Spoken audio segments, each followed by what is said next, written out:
Here with Emma Granger, Week 8 NEC Prime Performer on Volleyball Weekly, and her performance, well, she's been in her prime lately, it seems like. Some big offensive numbers from the sophomore middle blocker lately, and an interesting weekend for the team in conference play. Kind of a mixed bag, I guess. You come away from FDU with a win, come away from Sacred Heart with a tough loss.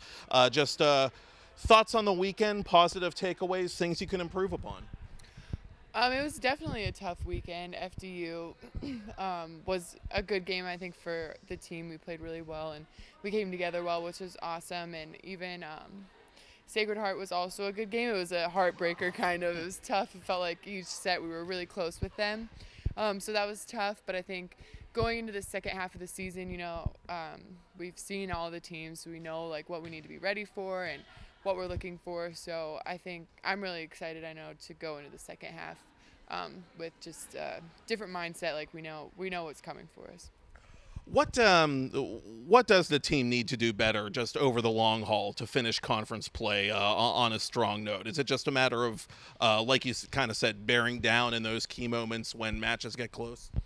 I think we're really young, so I think we're just kind of learning on the fly, which is it's exciting, but it's also hard too because we're learning some tough lessons. I think in tight situations we just gotta finish. We're so close, it feels like, in almost every game, that if we can just figure out how to finish will be great, which is what we've been working on a lot in practice. So hopefully that'll start translating into games. Looking back on your own rookie season, I mean, just how tough was it to, like you said, learn how to win? It's very tough. It's a completely different game once you get into college. Club season was really fast. So you think, oh, that's as fast as it's gonna get, and then you get to college, and it's somehow the speed of the game is so much faster. So you come into a team with older people who know what they're doing, and it's hard because you feel kind of you definitely show your youth. So yeah, I just think it's a lot different, and it's a hard adjustment, but as the season goes on, it's easier, and you start to realize what you need to do and how to perform well.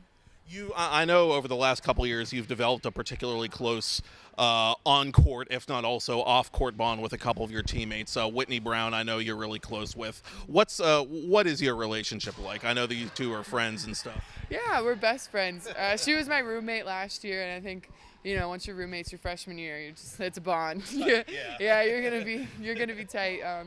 So we're really good friends, and I think it's helpful that we're really good friends on the court too, because we can just talk, and she can be like, hey, you're not playing that great, Emma, like figure something out, and I can say the same to her.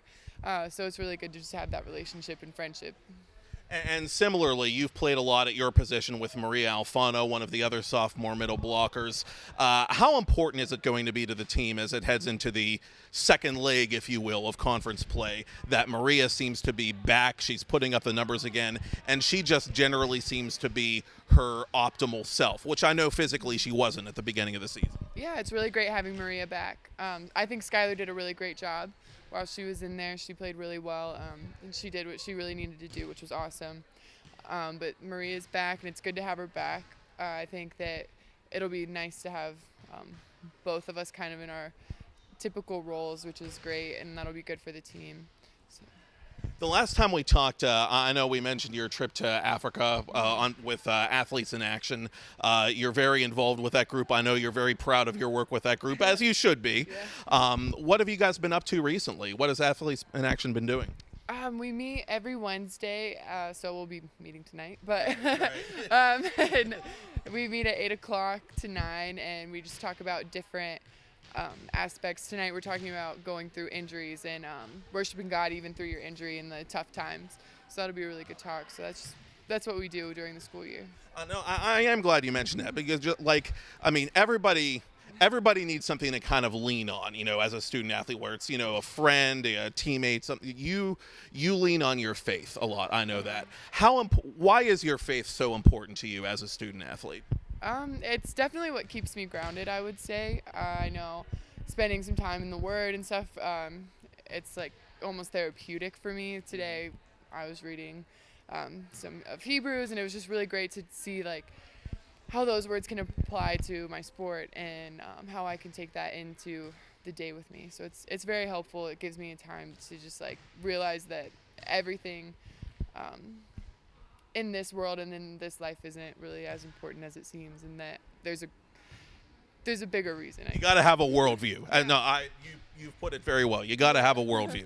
Perspective matters. Yeah. Well, putting this weekend into perspective, again, we're in the stretch run here. The two NEC opponents coming to the NAC this weekend are Central Connecticut, Friday at 7 p.m., and Bryant, Saturday at 5 p.m. Admission, as always, of course, is free to those matches, and you can watch them both on NEC Front Row.